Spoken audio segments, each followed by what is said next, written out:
Did you know a recent UN survey found that anxiety about population trends is surging worldwide?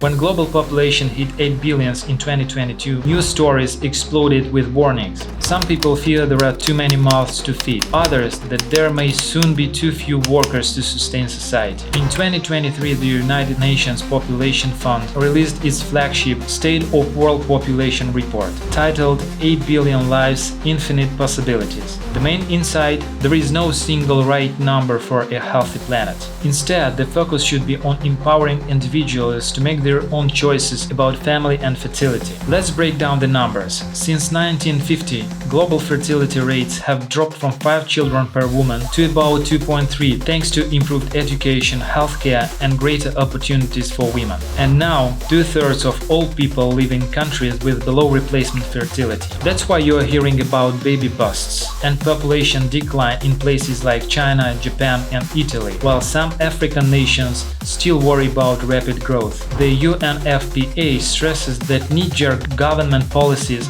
whether to restrict or boost birth rates, miss the point. The best way to stabilize population is to uphold reproductive rights, improve education, and guarantee access to contraception. When people, especially women, have freedom and opportunity, families become smaller, by choice, not coercion. So are there too many or too few people? The real question should be, are people free to build the families they want, with dignity and security? The answer, backed by decades of demographic research, is that focusing on human rights and well-being works better than chasing some ideal population number.